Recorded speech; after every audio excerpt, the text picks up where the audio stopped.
दिल के गहराइयों से और मन के ऊंचाइयों से एक बार और सभी को मोस्ट वेलकम। कैसे हैं आप सभी लोग? उम्मीद करता हूं आप लोग बहुत अच्छे होंगे और अपना जो पढ़ाई है वो बढ़िया से कर रहे होंगे।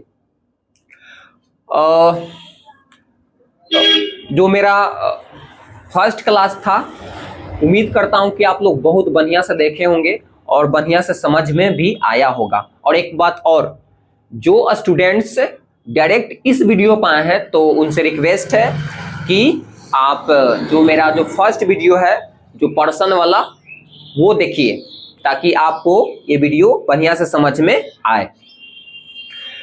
जो इसमें हम स्टार्ट आज करेंगे वो है आपका use of is, M and R, यानी कि हम पढ़ेंगे आज इज का प्रयोग, आर मतलब आर का प्रयोग और एम का प्रयोग कहां कहां होगा उसको हम आज पढ़ेंगे। तो उम्मीद करता हूं कि वो जो पिछला वीडियो था आप लोग बढ़िया से देख रहे होंगे और ये भी बढ़िया से देखेंगे। बढ़िया से देखिएगा तभी आपको समझ में आने वाला है। ये बहुत कंफ्यूजिंग है, ये बहुत कंफ्यूजिंग है। ये जो हम लिखे हैं बच्चा को बहुत कंफ्यूजन होता है इसको समझने के लिए। तो आज इसके जो भी मतलब कंफ्यूजिंग वर्ड है या जो कंफ्यूजन करता है उसको आज थोड़ा सा डीप डाई करते हैं और उसको आज दूर करते हैं कंफ्यूजन को। तो चलिए देर नहीं करते हैं और अपना काम स्टार्ट करते हैं। तो यहाँ पर लिखा हुआ है कि जिस वाक्य के अंत में हूं, है, हो या है, जिस वाक्य के अंत में हूं, है, हो या है लगा रहे और मुख्य क्रिया नहीं रहता है, तब उसका हम मतलब कैसे बनाएंगे।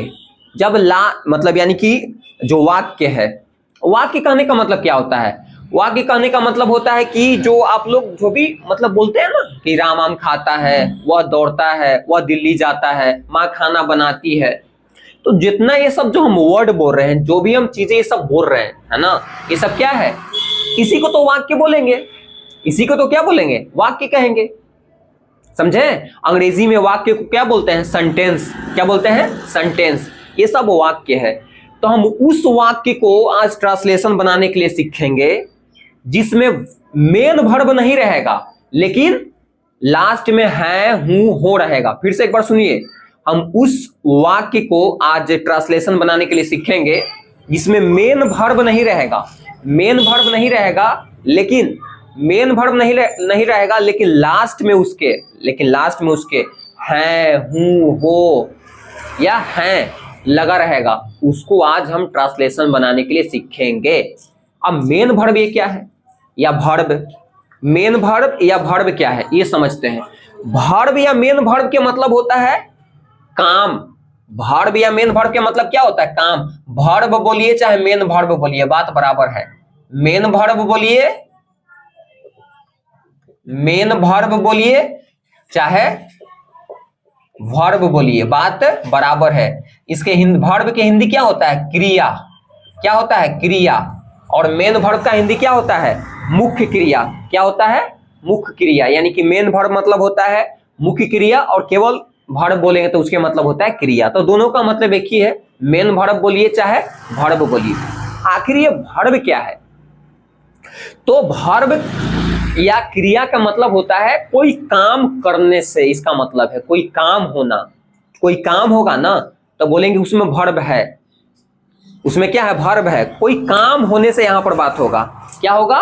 कोई काम यहां पर होने के लिए बात होगा जिसमें मतलब जिसको वर्ब हम कहेंगे। जैसे नहाना, खाना, पीना, बैठना, नाचना, गाना, हंसना, दौड़ना, उछलना, कूदना, ये सब क्या है? काम है जिसमें एक्शन होगा। आप लोग के बॉडी या तुम लोग के बॉडी काम करेगा, जिसमें बॉडी कुछ एक्शन करेगा, उसी को क्या बोलते हैं? वर्ब या मेन वर्ब, है ना? वर्ब या मेन वर्ब। तो एक बार फिर से समझिए, हम उस वाक्य को सेंटेंस, उस वाक्य को या सेंटेंस को हम ट्रांसलेशन आज बनाने के लिए सीखेंगे जिसमें मेन वर्ब या इसको कह सकते हैं कि वर्ब नहीं रहेगा। उस वाक्य में मुख्य क्रिया, जिसको अंग्रेजी में क्या बोलते हैं, मेन वर्ब या वर्ब नहीं रहेगा। केवल क्या रहेगा, लास्ट में है, हूं, ये सब लगा रहेगा, यानी कि उसमें मेन वर्ब नहीं रहेगा। समझे? और आगे आने वाले जो 10-12 दिन जो समय है, हम उसी वाक्य को ट्रांसलेशन आप लोग के सिखाएंगे जिसमें वर्ब नहीं है। दिमाग के बत्ती जला लीजिए और सुन लीजिए, हम उस वाक्य को हम ट्रांसलेशन यहाँ पर बता रहे हैं जिसमें क्या है, वर्ब नहीं है, यानी कि मेन वर्ब या वर्ब नहीं रहेगा। उसमें लास्ट में या तो आगे आने वाला समय बताएं, या तो गागे गिग रहेगा, या था थे ती रहेगा, या है हूं रहेगा। तो है हूं वाला आज बता रहे हैं, है हूं वाला आज क्या कर रहे हैं, बता रहे हैं। तो फिर से एक बार सुन लीजिए कि हम उस वाक्य को हम बताएंगे। देखो लिखा है कि जिस वाक्य अंत में हूं, है, हो या है लगा रहे और मुख्य क्रिया नहीं रहता है, तब मेन वर्ब नहीं रहता, यानी कि उसमें वर्ब नहीं रहेगा, काम होते हुए नहीं दिखाई देगा, तब उसको कैसे बनाएंगे, ऐसे बनाएंगे कि आई के साथ एम लगा देंगे, यू और वी, दे के साथ आर लगाते हैं, ही, सी, इट या नेम के साथ इज लगाते हैं। जब एगो नेम रहेगा तो उसके साथ इज लगाएंगे, लेकिन जब नेम क्या हो जाएगा, प्लुरल हो जाएगा, यानी कि एक से ज्यादा, तो उसके साथ इज ना लगाकर क्या लगाते हैं, आर। और नाम में केवल व्यक्ति का ही नाम नहीं आएगा कि यही केवल सीता, गीता, राम, सोहन, मोहन, है ना, यही केवल नाम नहीं है। नाम जो भी चीज देखिएगा तो क्या है, नाम ही है। मोबाइल हो गया, कुर्सी हो गया, टेबल हो गया, बैग हो गया, पंखा हो गया, बल्ब हो गया, कहीं ना कहीं ये भी क्या है, नाम ही है। तो नेम में ही सब भी आ जाएगा। जब एगो के नेम के बात होगा तो वहां पर इज लगेगा, लेकिन एगो से ज्यादा के जब बात होगा तो वहां पर क्या लगेगा, आर। वहां पर क्या लगेगा, आर। वहां पर क्या लगेगा, आर लगेगा। समझे? तो ये ध्यान रखिएगा कि जब एगो के बात होगा, एगो नेम के बाद, तो वहां पर लगेगा आपका इज। जब एगो से ज्यादा नेम के बात हो जाएगा तो वहां पर क्या लगेगा, आर। तो इतना क्लियर हो गया होगा। तो अब हम पहचानते हैं कि इसमें आया है मुख्य क्रिया, यानी कि मुख्य क्रिया है, तो मुख्य क्रिया को हम कैसे पहचानेंगे कि मुख्य क्रिया वो है, कौन सा वाक्य में मुख्य क्रिया है या नहीं है।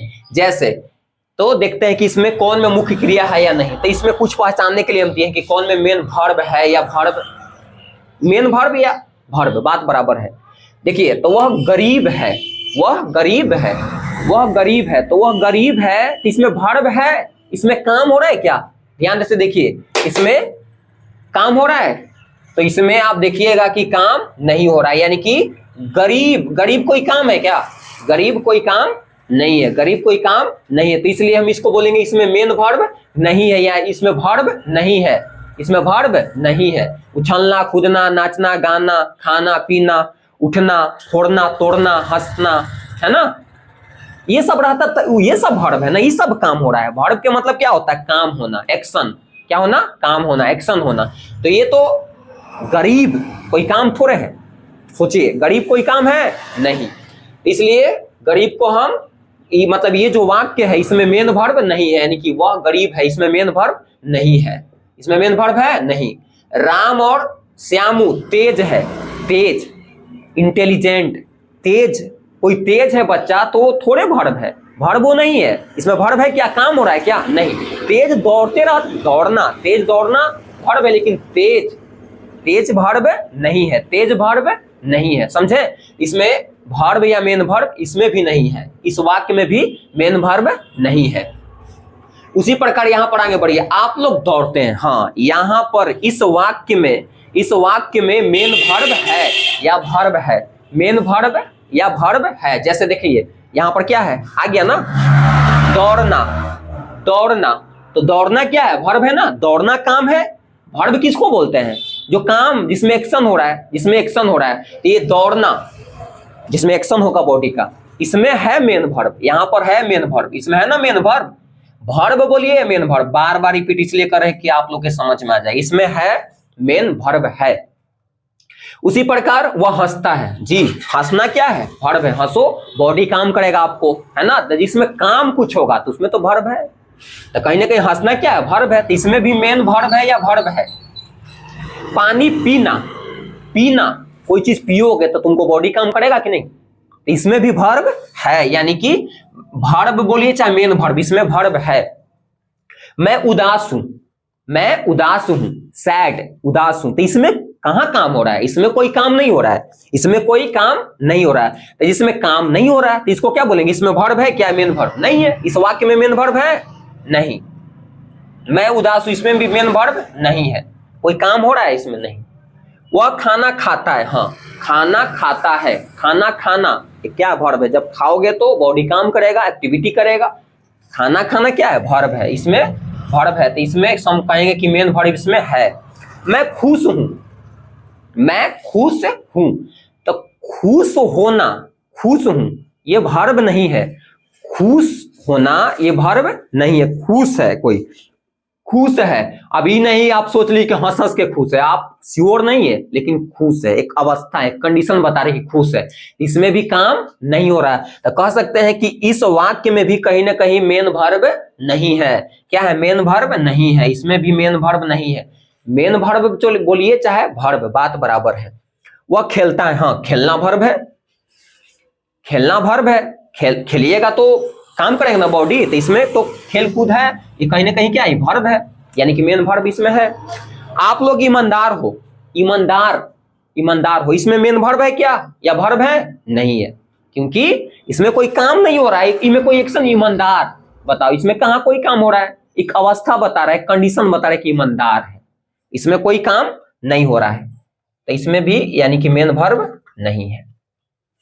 तो यहां से आपको समझ में आ जाना चाहिए कि कौन में मेन वर्ब है, यानी कि मुख्य क्रिया किस वाक्य में है, किस वाक्य में नहीं है। इतना नोट करिए।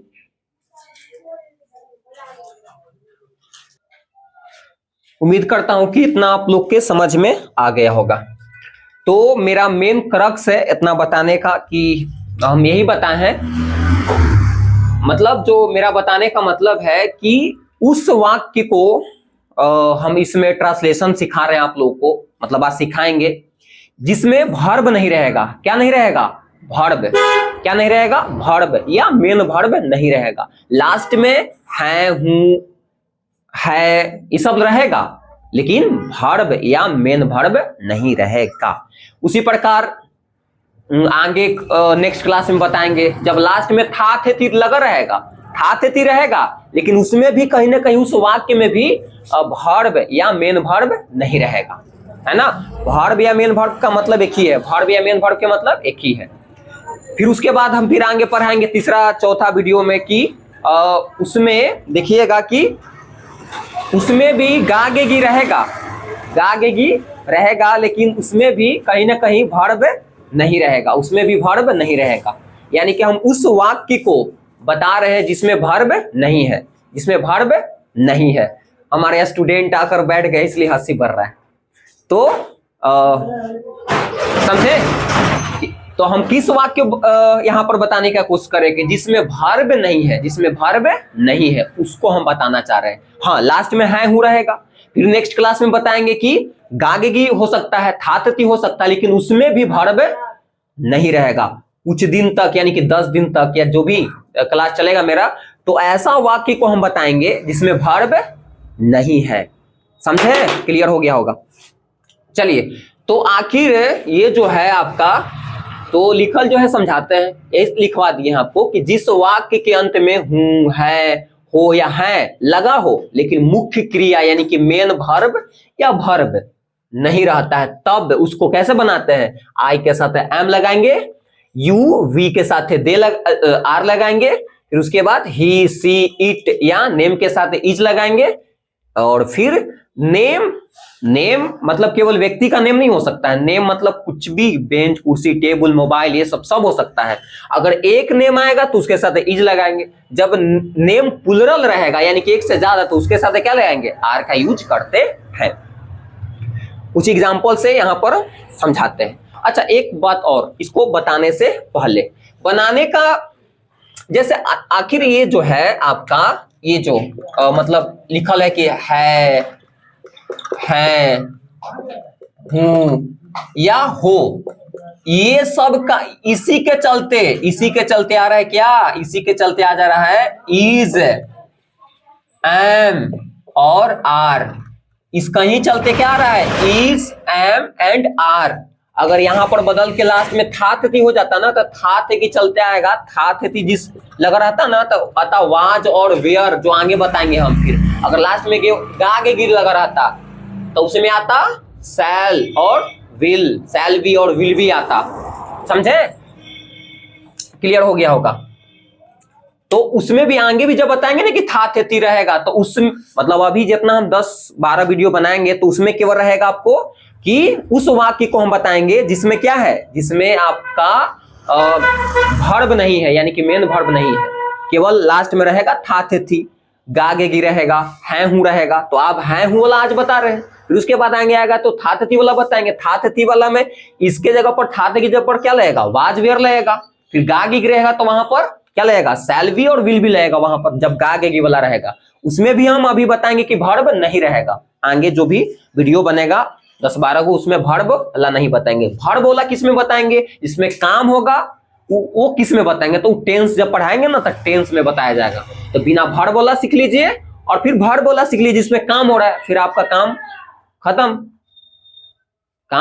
फिर आपको दिक्कत हो ही नहीं करेगा कोई ट्रांसलेशन करने में। तो चलिए, तो कहीं ना कहीं है हु हो, इसी के चलते इज एम आर आता है, इज एम आर आता है। और इसको बोलते हैं हेल्पिंग वर्ब। क्या बोलते हैं, हेल्पिंग वर्ब, हेल्पिंग वर्ब बोलते हैं इसको, बोलते हैं हेल्पिंग वर्ब। इसको क्या बोलते हैं, हेल्पिंग वर्ब कहते हैं, मेन वर्ब नहीं। इसको क्या बोलते हैं, हेल्पिंग वर्ब। क्या बोलते हैं, हेल्पिंग वर्ब कहते हैं। ये सबके हेल्पिंग वर्ब में वाज वेयर भी आ जाएगा, है ना, शैल भी, विल भी आ जाएगा, इज एम आर भी आ जाएगा, सूड, है ना, सूड, वुड, कुड, जो भी मतलब ढेर सारा चीजें आता है वो भी क्या है, हेल्पिंग वर्ब है। ये सब क्या है, हेल्पिंग वर्ब है। और हेल्पिंग वर्ब कहीं ना कहीं टाइम को दिखाता है कि वो जो वाक्य है किस में बात कर रहा है, प्रेजेंट में बात कर रहा है, अभी के बात कर रहा है, कि बीता हुआ बात के कर रहा है, कि फ्यूचर के बात करेगा। तो हेल्पिंग वर्ब कहीं ना कहीं क्या चीज के दिखाता है, कि अभी के बात कर रहा है, कि बीता हुआ बात के बात कर रहा है, या फ्यूचर वाला बात कर रहा है। अगर मान लो कि यहीं पर था थे थी रहता, तो कहीं ना कहीं वो किसके बारे में बात कर रहा है, किसके बारे में बात कर रहा है, वो बीता हुआ बात के। अगर गा गी रहता तो किसके बात कर रहा है, किसके बात कर रहा है, आपका फ्यूचर के बात कर रहा है, किसका, फ्यूचर का। तो आई होप ये समझ में आ गया होगा आप लोगों को। तो इतना जो है ना वो नोट करिए और आगे बढ़ते हैं। इतना आपको अब तो समझ में आ गया होगा, लेकिन अब बात है कि चलो इसको ट्रांसलेशन अब बताते हैं।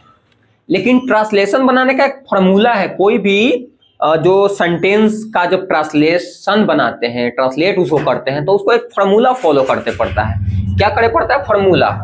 पहले सब्जेक्ट लिखते हैं, फिर उसके बाद वर्ब। यहाँ पर तो वर्ब है नहीं, यहाँ पर तो वर्ब है नहीं, तो क्या लिखेंगे, हेल्पिंग वर्ब। क्या लिखेंगे, हेल्पिंग वर्ब, हेल्पिंग वर्ब। उसके बाद अदर चीज क्या लिखते हैं, अदर चीज या ऑब्जेक्ट।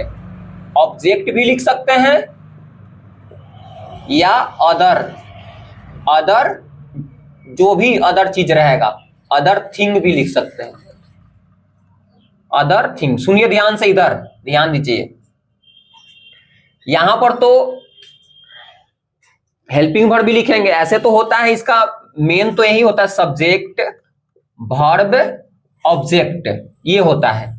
ऐसे मतलब यही होता है मेन। लेकिन यहां पर हम चूंकि आपको वर्ब इसमें तो नहीं है, इसमें तो केवल क्या आ रहा है, हेल्पिंग वर्ब। तो हेल्पिंग वर्ब भी तो रखेंगे सबसे पहले, ये मतलब रखेंगे यहां पर, तो सब्जेक्ट उस पर सबसे पहले रखेंगे, उसके बाद हेल्पिंग वर्ब इसमें, और फिर उसके बाद ऑब्जेक्ट या अदर चीज। अदर थिंग के मतलब कोई और जो बच्चा रहेगा उसको हम लिखेंगे। अब बात है कि चलिए अब आगे बताते हैं। अब सब्जेक्ट किसको कहते हैं, सब्जेक्ट जो काम करता है ना उसको बोलते हैं सब्जेक्ट। जो काम करता है उसको क्या बोलते हैं? सब्जेक्ट। या सब्जेक्ट का एक और पहचानने का नियम है कौन करके, हु लगा दो, कौन। कौन, जैसे यहां पर देखिए मैं खुश हूं तो कौन लगा, वो कौन, कौन खुश है? तो मैं कहीं ना कहीं क्या है? सब्जेक्ट है। तो सब्जेक्ट और ऑब्जेक्ट इस सब को पहचानने के लिए एक अलग सेपरेट हम वीडियो बनाएंगे। सिंपल एक इतना समझिए कि सब्जेक्ट क्या है? सब्जेक्ट किसे कहते हैं? जो काम करता है, जो काम करता है। या काम से नहीं पकड़ने का मतलब पकड़ा रहा है तो एक और पकड़ाने का तरीका है कि कौन करके पहचान सकते हैं। कौन, कौन का जो जवाब देगा वो क्या होगा? सब्जेक्ट। फिर उसके बाद हेल्पिंग वर्ब और उसके बाद ऑब्जेक्ट और उसके बाद अदर थिंग। ऑब्जेक्ट के मतलब अभी बताएंगे तो फिर लंबा वीडियो हो जाएगा। तो अभी फिलहाल समझिए कि सिंपल भाषा में समझ लीजिए कि जिस पर जो सब्जेक्ट काम करता है ना, जिस पर सब्जेक्ट काम करता है या जिस पर सब्जेक्ट का प्रभाव पड़ता है उसको बोलते हैं ऑब्जेक्ट। क्या बोलते हैं? ऑब्जेक्ट। जैसे राम आम खाता है, राम आम खाता है, तो खाने का कौन काम कर रहा है? काम यहां पर कौन कर रहा है? राम। खा रहा है तो किस पर प्रभाव पड़ रहा है? आम पर। तो आम क्या हो जाएगा? ऑब्जेक्ट। लेकिन यहां पर भर बोला तो है नहीं, यहां पर हम मतलब काम बोला तो होगा नहीं, इसलिए यहां पर ऑब्जेक्ट भी ज्यादा दिखने के लिए नहीं मिलेगा। तो इसको सिंपल सा बनाने का रूल है, आप ऐसे बनाइएगा सब्जेक्ट, हेल्पिंग वर्ब, ऑब्जेक्ट रहेगा तो ऑब्जेक्ट लिखेंगे ना, तो अदर थिंग और भी जो बच जाएगा उसको लास्ट में लिख देंगे। तो बनाने का एक फॉर्मूला कि यही को बनाएंगे ऐसे। चलिए तो बनाते हैं। क्या लिखल है कि मैं खुश हूं, तो मैं के क्या हो जाएगा? आई, और आई के साथ क्या लगता है? एम, क्योंकि उसके बाद हेल्पिंग में वर्ब लगाएंगे ना, तो आई के साथ क्या लगाएंगे? एम। क्या लगाएंगे? एम। और उसके बाद अदर चीज खुश का, तो क्या हो गया? हैप्पी। क्या हो गया? हैप्पी। फिर उसी प्रकार वह ईमानदार है, तो क्या लगाएंगे? वह का क्या हो जाएगा? ही। वह के क्या हो जाएगा? ही। और ही, सी, इट या नेम के साथ क्या लगता है? इज। हेल्पिंग वर्ब क्या लगेगा यहाँ पर? इज। क्या लगेगा? इज। फिर उसके बाद जो बच गया उसको लास्ट में रख दीजिए अदर चीज में, तो ऑनेस्ट। ऑनेस्ट मतलब क्या होता है? ईमानदार। फिर उसके बाद आप उदास हो, तो आप उदास के क्या होगा? आपके यू। फिर उसके बाद क्या चाहिए? Helping verb. तो हेल्पिंग वर्ब या इशू समझ सकते कि यू के साथ क्या लगेंगे? आर। यू के साथ क्या लगता है? आर। तो यू कहीं ना कहीं सब्जेक्ट हो गया, आर क्या हो गया? Helping verb. उसके बाद अदर चीज जो भी बच गया उसको लास्ट में रख दे, तो क्या हो गया? सैड। मतलब उदास क्या हो गया? सैड। फिर उसके बाद वे लोग तैयार है, तो दे के साथ क्या लगता है? आर, और तैयार के रेडी। फिर उसके बाद रोशन खुश है, तो रोशन इज हैप्पी। फिर उसके बाद अखिलेश और रोशन दोषी है, तो क्या है? Akhilesh and Roshan are guilty. R क्यों लगा? क्योंकि दो गो नाम है। जब दो गो नाम आ जाता है तो किस में आ गया? प्लुरल। जब प्लुरल में आ गया तो क्या लगाते हैं? आर। तो कितना जानी जो जब ट्रांसलेशन करता है ना तो ऐसे करके वो बनाता है कि जैसे ये है ना कि रोशन खुश है, तो पहले रोशन के लिख देगा कि रोशन, है ना, रोशन। फिर खुश के लिखेगा तो यहां पर हैप्पी, यहां पर है के जो भी ईच एम आर जो भी लगा, गलत ऐसे नहीं बनाने के लिए, है ना, सामने सामने मत लिखो। कोई रोशन के साथ जैसे ईज लगा तो यहाँ पर ईज लगाता है, ऐसे बनेगा थोड़े। एक बनाने का नियम ये है कि पहले सब्जेक्ट लिखते हैं, पहले सब्जेक्ट, उसके बाद helping verb, helping verb, helping verb, उसके बाद ऑब्जेक्ट रहेगा तो लिखेंगे ना, तो अदर थिंग कुछ भी और जो बच्चा रहेगा। तो देखिए यहाँ पर पहले क्या, रोशन खुश है, तो कौन खुश है? रोशन, तो रोशन सब्जेक्ट हो गया। फिर उसके बाद हेल्पिंग वर्ब है ना लास्ट में, तो फिर क्या लगाएंगे यहाँ पर, देखिए इज लगाए, और फिर जो अदर चीज जो बच गया उसको लास्ट में हैप्पी। उम्मीद कर रहा हूं कि आप लोगों को समझ में आ गया होगा। अगर समझ में आ गया होगा तो इसको लाइक करिए, वीडियो को सब्सक्राइब करिए और शेयर करिए, और कमेंट करना भी ना भूलिए, समझे? चलिए तो नेक्स्ट वीडियो में मिलते हैं।